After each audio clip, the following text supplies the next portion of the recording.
Hello. कैसे हैं आप लोग? आई हो सभी बहुत अच्छे होंगे। चलिए, क्लास 11 की दूसरी क्लास में आप सभी का बहुत बहुत स्वागत है। चलिए, तो मैं इससे पहले वाली क्लास में आपको सेट बताया था। सेट होता क्या है, सेट का डेफिनेशन क्या है, सेट का रिप्रेजेंटेशन क्या है, और मतलब कुछ मैंने सिंबल्स आपको बताए हुए थे। तो इन सारी चीजों के बारे में मैं पहले लेक्चर में डिस्कस कर चुका था। मैंने बहुत ज्यादा तो उसमें नहीं बताया था आपको, बहुत ज्यादा इन द सेंस मैंने सेट को केवल बेसिकली समझाया था होता क्या है। देखिए, बाकी क्वेश्चंस वगैरह नहीं कराए थे, और बाकी आगे की काफी सारी चीजें मैंने इसमें स्किप करा रखी थी। स्किप नहीं कराया था एक्चुअली, मैं ऐसा कह सकता हूँ कि मैंने उस लेक्चर को बड़ा ना बनाते हुए उसको मैं बहुत सारी कमी मतलब बहुत कमी चीजों को बताया था। ठीक है, चलिए तो आज स्टार्ट करते हैं हम सेट को आगे से, मतलब उसके आगे कंटिन्यू करते हैं। तो सबसे पहले मैंने कल आपको सेट का जो पिछला लेक्चर था उसमें सेट का जो डेफिनेशन बताया था, उसमें मैंने आपको बताया था कि सेट एक प्रकार का कलेक्शन है, वेल डिफाइंड कलेक्शन है, एलिमेंट रिपीट नहीं हो सकते हैं। और सेट को रिप्रेजेंट करने के लिए मैंने दो तरीके आपको बताए थे। एक आपका सेट बिल्डिंग मेथड, और या उसको प्रॉपर्टीज मेथड भी कह सकते हैं। और एक मैंने आपको बताया था रोस्टर फॉर्म, या उसको लिस्टिंग मेथड भी हम लोग कह सकते हैं। ठीक है, और मैंने आपको ये भी बताया था कि सेट के अंदर जो एलिमेंट को हम लोग अरेंज करते हैं उसमें ऑर्डर का कोई फर्क नहीं पड़ता। इतनी सारी चीजों को पिछले लेक्चर में आपके साथ डिस्कस कर चुका था। तो जिन्होंने वो पहला लेक्चर नहीं देखा तो पहले तो वो पहला लेक्चर देखें, इस बार चीजों को कंटिन्यू करेंगे। ठीक है, चलिए सेकंड लेक्चर में मैं आपके साथ सेट की एक्सरसाइज को डिस्कस करूंगा, जो 1.1 एक्सरसाइज है। तो उसके पहले मैं कुछ चीजों को आपको और बता देता हूँ। जैसे मैंने कल कुछ सिंबल्स आपके साथ डिस्कस किए थे, जैसे मैंने सच दैट का सिंबल डिस्कस किया था।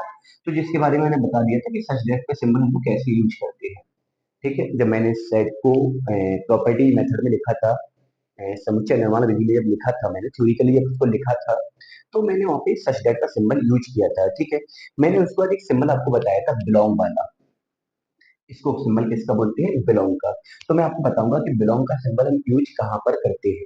ठीक है, उसके बाद मैं कंटिन्यू करूंगा। ठीक है, तो जैसे मान लीजिए कोई सेट आपके पास है, जैसे मान लो एक सेट है आपके पास M A T H। इस सेट में चार एलिमेंट है। ठीक है, अच्छा, अब बिलोंग का सिंबल यूज कहाँ होता है इसको समझना है। जैसे यहाँ पे चार एलिमेंट है, M है, A है, T है और H है। अब समझना क्या है, जब कोई एलिमेंट किसी सेट के अंदर होता है, जैसे इसमें चार एलिमेंट हैं, एम है, ए है, टी है, एच है। जब कोई एलिमेंट किसी सेट के अंदर होता है, तो उसको हम लोग मैथमेटिकली कैसे रिप्रेजेंट करते हैं, कैसे लोग बताएंगे कि वो एलिमेंट उस सेट में है या नहीं है। जैसे एम जो एलिमेंट उस सेट ए के अंदर है या नहीं, उसको रिप्रेजेंट करने के लिए हम लोग बिलोंग लगाएंगे। जैसे एम ए के अंदर है तो हम लोग लगा देंगे एम बिलोंग्स टू ए। अब जैसे मैं बात करूं टी, तो टी भी ए के अंदर है, तो मैं इसको रिप्रेजेंट करूंगा कि टी ए के अंदर है या नहीं है। अगर टी ए के अंदर है तो मैं वहां पे किसका सिंबल यूज करूंगा? बिलोंग का यूज करूंगा। ठीक है, मान लो जैसे मैंने बात की पी की, तो पी ए के अंदर नहीं है तो मैं यहाँ पे लगा दूंगा नॉट बिलोंग। तो कहने का मतलब क्या हुआ, जब कोई एलिमेंट किसी सेट के अंदर होता है तो उसको रिप्रेजेंट करने के लिए हम लोग बिलोंग का सिंबल लगाते हैं। जब कोई एलिमेंट किसी सेट के अंदर नहीं होता है तो वो एलिमेंट उस सेट के अंदर नहीं है, इस बात को रिप्रेजेंट करने के लिए हम लोग नॉट बिलोंग का सिंबल लगाते हैं। जैसे मैं एच की बात करूं, तो एच तो ए के अंदर है तो यहाँ पे बिलोंग आ जाएगा। अगर मैं बात करूं आर की, तो आर ए के अंदर नहीं है तो यहाँ पे क्या आ जाएगा? नॉट बिलोंग आ जाएगा। तो जब कोई एलिमेंट किसी सेट के अंदर होता है तो उसको रिप्रेजेंट करने के लिए हम लोग बिलोंग का सिंबल लगाते हैं, और जब वो एलिमेंट उस सेट के अंदर नहीं होता है तो उस सेट को रिप्रेजेंट करने के लिए हम लोग नॉट, सॉरी, उसको रिप्रेजेंट करने के लिए हम लोग नॉट बिलोंग का सिंबल लगाते हैं। तो सिंबल का भी डिस्कशन हो गया, जैसे जैसे सिंबल का यूज होगा तो मैं आगे आगे बताता रहूंगा। ठीक है, चलिए, तो अब तो हम लोग स्टार्ट करते हैं एक्सरसाइज को। पहली एक्सरसाइज में कुछ नहीं, सिंबल का, इस बिलोंग के सिंबल का थोड़ा सा यूज है, और समुच्चय को लिखने का तरीका। समुच्चय को लिखने के मैंने दो तरीके आपके साथ डिस्कस किए। एक आपको समुच्चय निर्माण विधि, सेट बिल्डर मेथड, और एक आपका रोस्टर फॉर्म, जिसको हिंदी में सूची विधि बोला गया है। तो दोनों फॉर्म मैंने आपके साथ डिस्कस किए। तो मैं दोनों फॉर्म के मतलब उन दोनों फॉर्मेट में लिखने के क्वेश्चन होंगे आपके पास। फॉर्मेट में लिखना होगा सेट के फॉर्मेट में। और कोई एलिमेंट अगर किसी सेट के अंदर है, कोई एलिमेंट अगर किसी सेट के अंदर है तो उसको हम लोग इस सिंबल से रिप्रेजेंट करेंगे, वो मैंने अभी आपके साथ डिस्कस कर ही लिया है। चलिए, तो मैं स्टार्ट करता हूँ 1.1 एक्सरसाइज। हैंकी से हिसाब करने लगे हैं। चलिए देखो, सबसे पहले क्वेश्चन है आपका कि एक्सरसाइज में देखो कौन सा आपका 1.1 है। मैं आपको बुक बता ही चुका हूँ।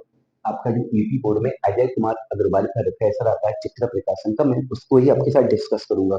और अदर भी किसी बुक का अगर आपके पास कोई क्वेश्चन रहता है तो आप लोग, मैंने कल के लेक्चर में, पिछले लेक्चर में अपना नंबर दिया है, तो आप उस पर मुझे मैसेज डाल सकते हैं।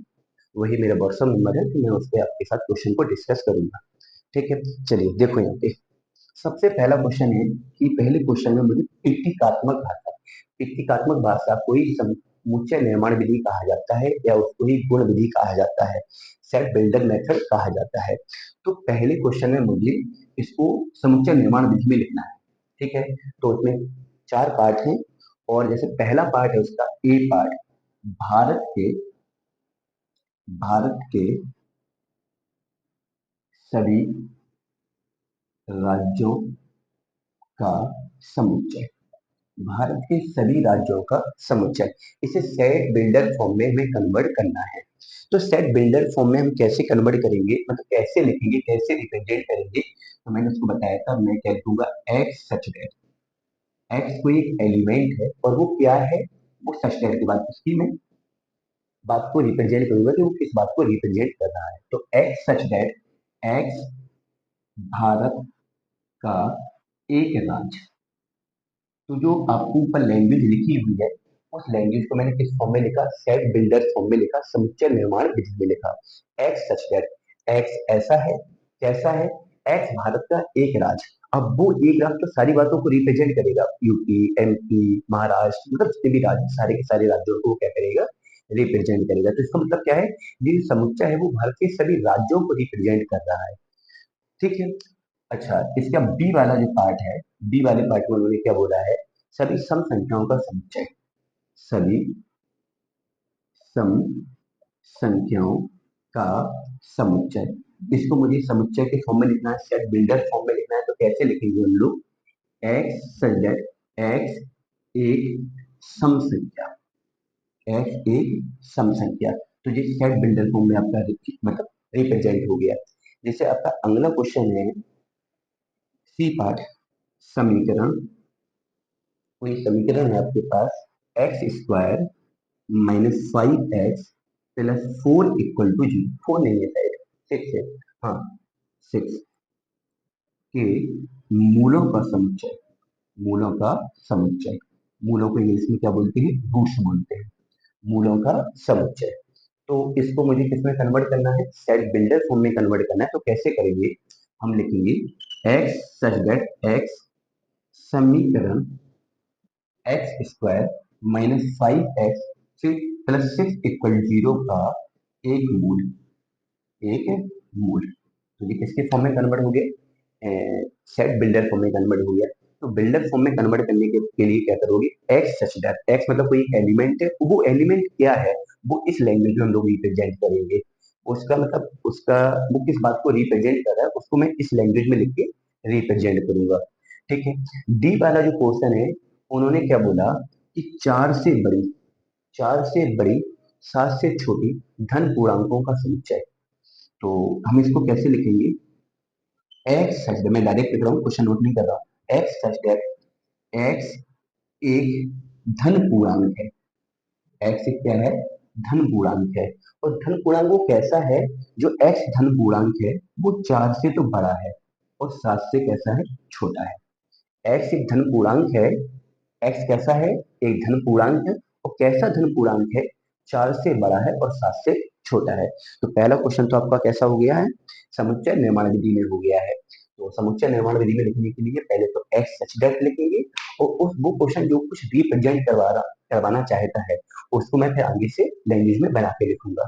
ठीक है, सेकंड क्वेश्चन में क्या है आपके पास, कोई एक आपके पास सेट है, ए इक्वल टू, सेट क्या है, ए ई आई ओ यू।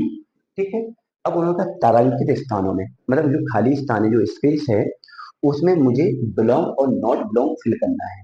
तो मैंने अभी जस्ट आपके साथ डिस्कस किया कि बिलोंग कब फिल करते हैं या कब हम यूज करते हैं, और नॉट बिलोंग कब यूज करते हैं। जैसे इसका ए पार्ट है, उन्होंने कहा ई और ए के बीच में क्या आएगा, तो मैं देखूंगा कि ई इस सेट के अंदर है या नहीं है, बिल्कुल है, तो यहाँ पे आ जाएगा आपका बिलोंग आ जाएगा। ठीक है, चलिए बी पार्ट में उन्होंने बोला है कि जो जी है, और उसका ए के साथ क्या रिलेशन है, तो मैं देखूंगा कि जो जी है वो ए के अंदर है या नहीं है।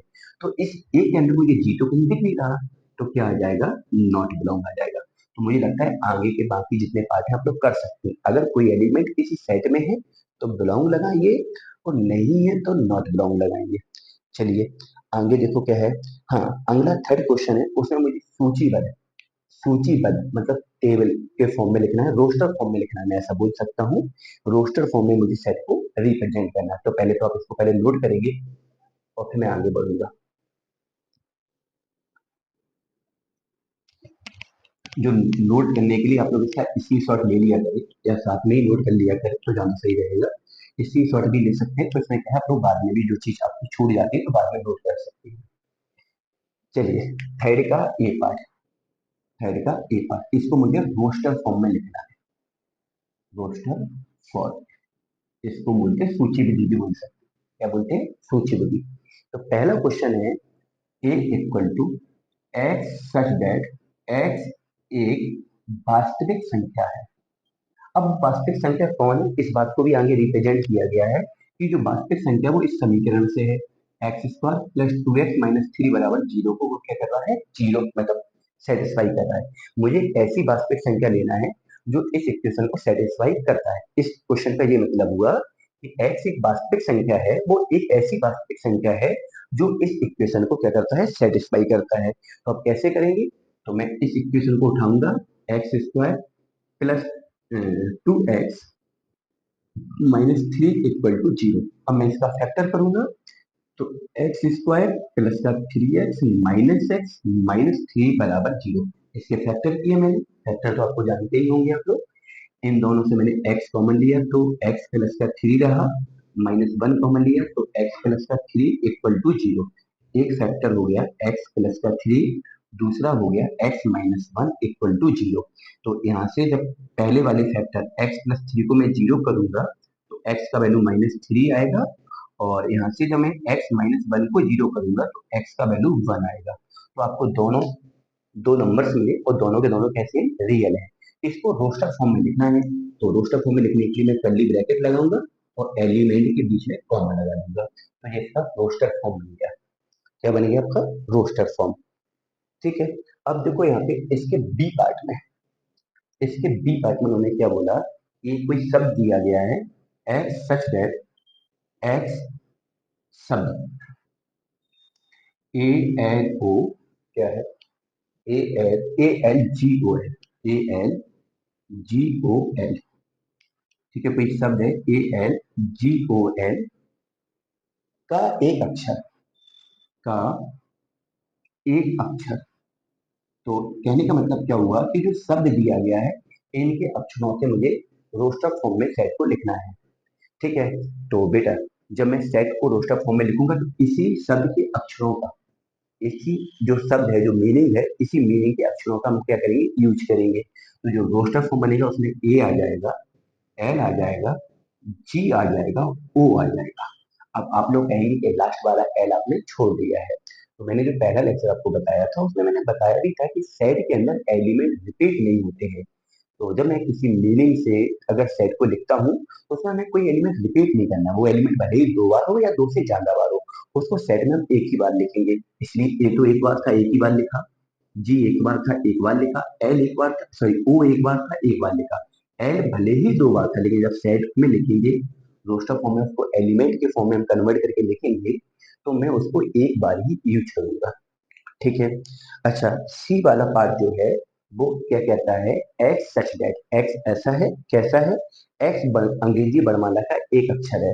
कैसा अक्षर है, जो एस के बाद आता है, एस के बाद आता है। तो आप जानते हो एस के बाद क्या आता है, टी है, यू है, वी है, डब्ल्यू है, एक्स है, वाई है, जेड है। इन सारे एलिमेंट को लेकर सेट बनाएंगे। चलिए, आगे उन्होंने क्या बोला है कि, हाँ, सी पार्ट की थे, तो आई होप ये वाला क्वेश्चन आपका तैयार होगा। कि इसमें क्या है कि समुच्चय निर्माण विधि में सेट बिल्डर फॉर्म में आपको क्वेश्चन दिया गया था, उसको रोस्टर फॉर्म में एलिमेंट के फॉर्म में कन्वर्ट करके लिखना था। समझा ना। हम्म, इसकी छोड़ लो इसका पहले।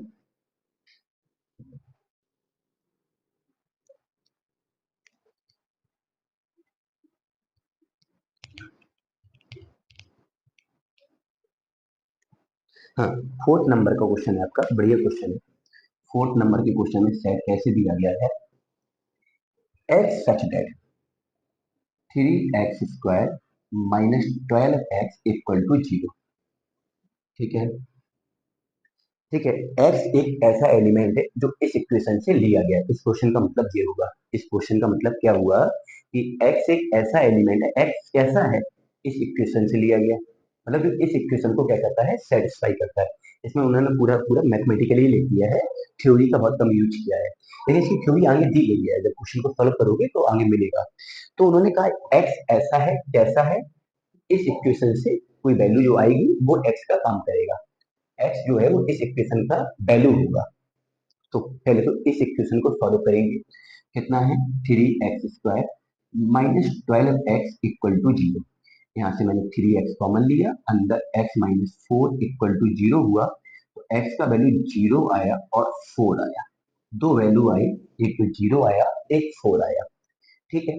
अच्छा, इसके ए पार्ट में बोला गया है, अब देखो यहाँ पे, अभी तक के क्वेश्चन में बोल दिया जाता था कि नंबर नेचुरल है, रियल है, इंटीजर है, कैसा है, लेकिन इस क्वेश्चन में दो पार्ट बना दिए। पहला पार्ट क्या बना दिया कि एक्स ऐसा लेना है जो नेचुरल हो, रोस्टर फॉर्म में, और बी पार्ट में बोला है कि एक्स ऐसा लेना है जो इंटीजर हो। ठीक है, तो मुझे एक्स ऐसा लेना है जो नेचुरल है, तो इन दोनों में नेचुरल कौन है, ओनली 4 है, तो इस सेट के अंदर ओनली 4 जाएगा। ठीक है। बी पार्ट में उन्होंने बोला कि एक्स ऐसा लेना है जो इंटीजर है, तो इन दोनों में दोनों ही इंटीजर का काम करेंगे, तो ये वाला जो बी वाला पार्ट बनेगा उसमें 0 भी आएगा और 4 भी आएगा। क्वेश्चन को फिर से मैं समझाता हूँ कि कोई एक सेट बिल्डर फॉर्म में समुच्चय निर्माण विधि में एक आपके पास सेट है, उसको मतलब मुझे लिस्टिंग मेथड रोस्टर फॉर्म में कन्वर्ट करके लिखना है, मतलब रोस्टर तालिका विधि में लिखना है। ठीक है।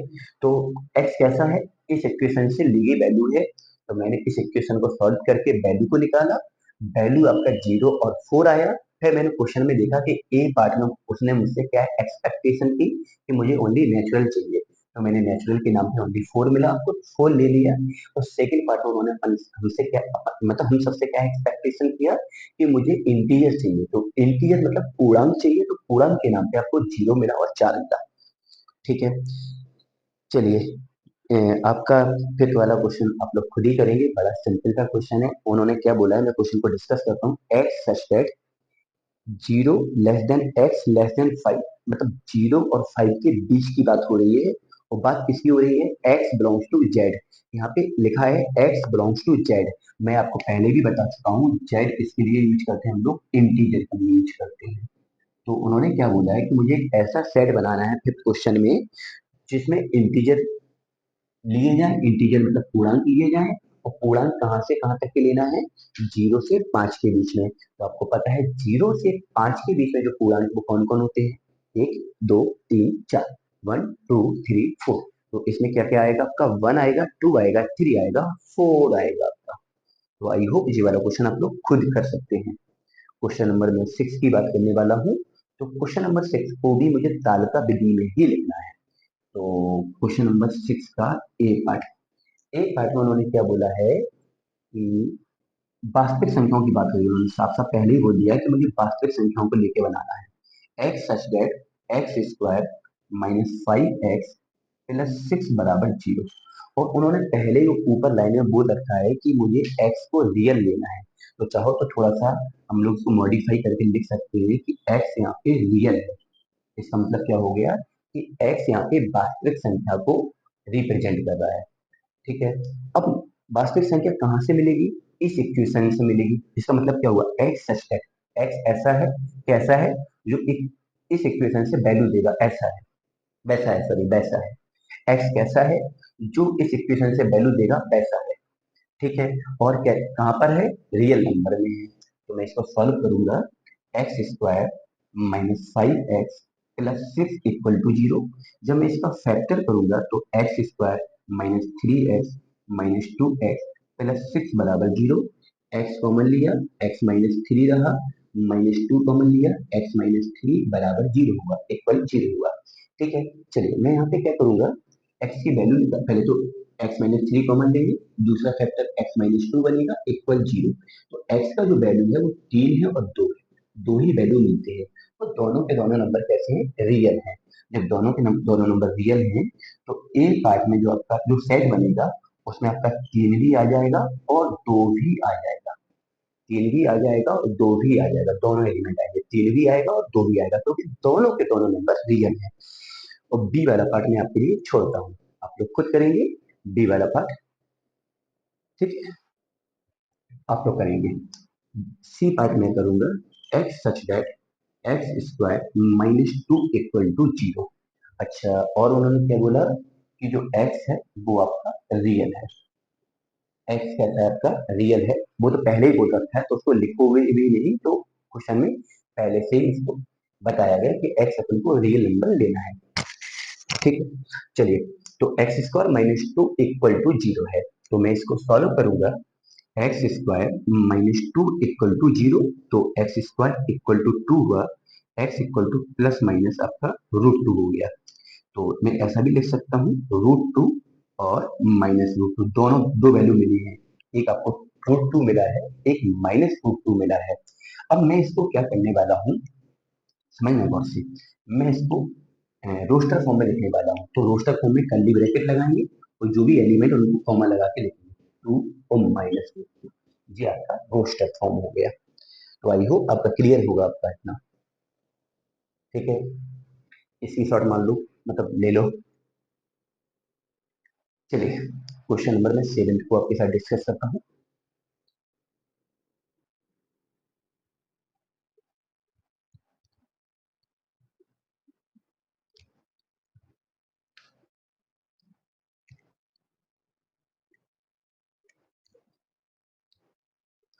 क्वेश्चन नंबर 7 देखो, 7 में भी रोस्टर फॉर्म में लिखना है, तो पहला क्वेश्चन तो वही इक्वेशन वाला है, तो आप लोग खुद करेंगे, फैक्टर करेंगे, और बिल्कुल इक्वेशन वाला है तो आप लोग खुद करेंगे। आप लोगों को बुक जल्दी से जल्दी ले लेनी चाहिए, पुरानी बुक मिले पुरानी, और नया मार्केट में वर्जन आ गया होगा तो नई बुक भी ले सकते हैं आप लोग। ठीक है, 7 का बी पार्ट आप लोग देखेंगे। 7 का बी पार्ट क्या है, एक्स सच दैट एक्स एक अभाज्य संख्या है, अभाज्य संख्या है। ठीक है, एक्स कैसा संख्या है, अभाज्य संख्या है, और वो संख्या कैसा है, लेस देन इक्वल टू 11 है। मुझे ऐसा अभाज्य संख्या चाहिए, प्राइम नंबर चाहिए, अभाज्य संख्या को बोलते हैं प्राइम नंबर। प्राइम नंबर एक ऐसा प्राइम नंबर है जो 11 से छोटा या उसके बराबर है, 11 से छोटा या उसके बराबर है। तो अब देखो, 11 से छोटा एक मुझे अभाज्य संख्या चाहिए, तो क्या क्या आएगा, सबसे पहले तो आपका 2 आ जाएगा, 2 के बाद 3 आ जाएगा, 5 आ जाएगा, 7 आ जाएगा, 11 आ जाएगा।